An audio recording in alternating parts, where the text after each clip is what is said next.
Saudara-saudariku yang terkasih, salam sejahtera bagi kita semua. Dalam tayangan saya kali ini, saya ingin berbagi 4 hal dalam mana orang Kristen itu gampang menjadi mualaf. Yang pertama, tidak mampu menjawab ketika diberondong pertanyaan mengenai iman Kristiani. Misalnya mengenai mengapa patung disembah, mengapa Maria disembah, mengapa Yesus yang manusia itu dituhankan, mengapa Tuhan bisa mati, mengapa Allah ada 3, mengapa Tuhan punya anak, siapa bidannya, dan lain-lain. Saudara-saudariku, saya ingin mengatakan bahwa semua orang itu bisa membuat pertanyaan, tetapi tidak semua pertanyaan itu benar untuk ditanyakan. Jangan cepat untuk berhasrat menjawab pertanyaan itu, sebab isi otak dari orang yang bertanya itulah yang mestinya direvisi dulu sebelum kita menjawab pertanyaannya.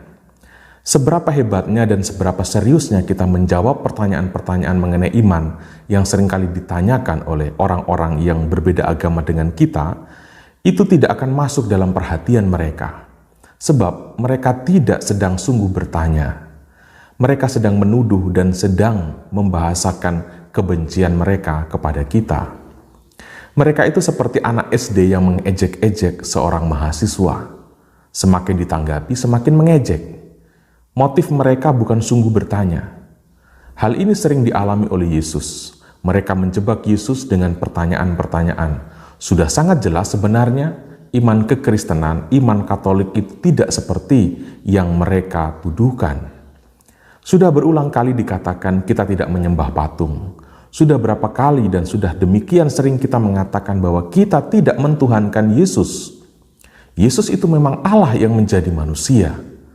Kita tidak menyembah Maria, kita tidak menyembah 3 Allah. Orang Kristen itu beriman akan Allah yang Esa. Kita tidak menyembah 3 Tuhan. Ungkapan anak Allah itu tidak berarti Allah itu beranak, dan seterusnya. Tetapi orang tidak akan menggubris jawaban-jawaban kita tersebut, karena fokus mereka adalah menuduh dan membenci. Sebuah pertanyaan yang muncul dari kedewasaan, itu pasti disertai dengan rasa hormat, dengan penghargaan, dan tidak mencari-cari persoalan. Tetapi anak ingusan itu tidak akan memiliki karakter yang mulia seperti ini. Yang kedua, sindrom minoritas dan mayoritas. Tentang hal ini sangat berpengaruh pasti. Pergaulan kita menentukan cara dan arah kita dalam berpikir. Di Indonesia kita terhitung minoritas, apalagi orang Katolik itu lebih minoritas. Perasaan sebagai kelompok kecil dan tersingkirkan, ini juga kemudian dapat mengaburkan apa yang sebenarnya adalah benar. Ketika kita menyaksikan di mana-mana ada musola, ada masjid, ketika kita selalu membaca 99 nama Allah yang dipajang di tiang-tiang di sepanjang jalan dalam kota, ketika setiap subuh, siang, sore, malam, kita mendengar suara adzan dari musola atau masjid. Ketika kita melihat orang berkerudung hampir di setiap saat di sekolah dan di kantor. Ketika kita tergabung dalam grup-grup WA yang didominasi oleh teman-teman yang muslim. Hal-hal ini demikian berpengaruh bagi sebagian besar dari kita. Apalagi misalnya di suatu kecamatan hanya ada 1 atau 2 gereja dan kehadirannya pun disendat-sendat. Tetapi patut diamati dan dikagumi serta patut untuk disyukuri bahwasanya sekalipun di tengah mayoritas yang kuat dan yang fanatik, tetapi begitu banyak umat beriman Kristen di Indonesia, baik Protestan maupun Katolik, yang sangat militan kehidupan imannya. Saudara-saudariku, apa yang dikagumi dan apa yang dianggap benar oleh banyak orang, belum tentu itu yang dikagumi dan dipandang benar oleh Allah. Jangan meletakkan dasar kebenaran pada selera mayoritas. Kebenaran itu otonom. Sekalipun kebenaran itu sering tersandra, tetapi kebenaran tidak akan pernah mampu untuk dimusnahkan. Jangan berpegang pada selera umum.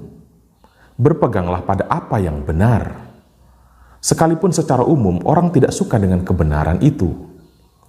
Kebenaran iman kekristenan itu mahal harganya. Dibayar dengan nyawa. Sejak awal, manusia sudah tidak suka dengan Yesus yang membawa kebenaran itu. Yesus itu adalah korban dari suara mayoritas yang menolak kebenaran. Yang ketiga, itu mengenai cari aman. Di Indonesia ada semacam stigma yang sudah tersistematisasi, semoga saya keliru dengan menyatakan ini, orang Kristen, orang Katolik dalam karir atau kedudukan tidak boleh sampai jenjang tertentu. Paling tinggi hanya boleh sampai jenjang atau tingkat A atau B. Orang Kristen dipangkas dalam membangun mimpinya. Berhadapan dengan situasi ini tidak gampang untuk bertahan. Untuk tetap bertahan sebagai orang Kristen harus merelakan popularitas, terbatas dalam meniti mimpi dan keinginan-keinginan. Memang sungguh menjadi Kristen itu perjuangan.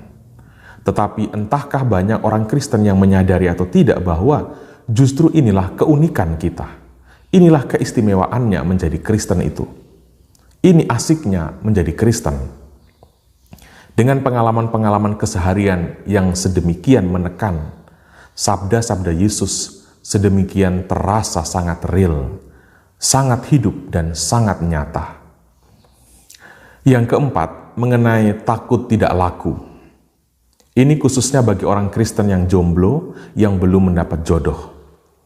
Kesulitan menemukan pasangan hidup yang seiman juga menjadi persoalan serius.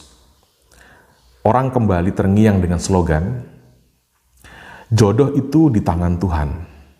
Lalu, ketika ketemu pria atau wanita yang beragama lain, seakan-akan langsung terngiang akan slogan itu dan berkata, oh inilah jodoh yang ditentukan Tuhan untukku. Karena itu, saya harus ikuti ketentuan Tuhan untuk mengikuti agama dari jodohku itu. Jika ada orang Kristen yang berpikiran seperti ini pemikiran yang paling konyol yang pernah diproduksi oleh otak seorang manusia. Itu kalimat yang dimunculkan oleh orang yang kehilangan makna atas kehidupan. Itu kalimat yang muncul dari orang yang hanya membatasi makna hidup dari segi seksualitas.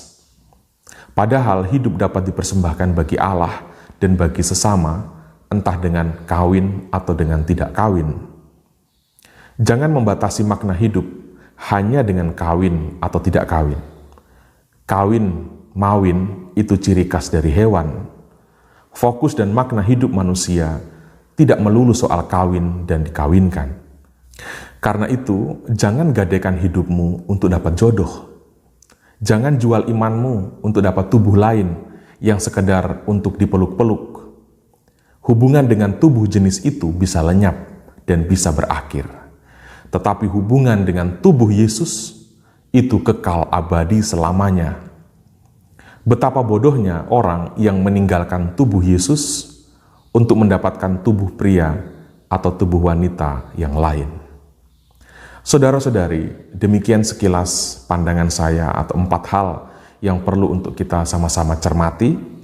Mari kita tetap kokoh dalam iman akan Yesus Kristus. Dalam iman inilah kita diselamatkan. Tuhan memberkati kita semua.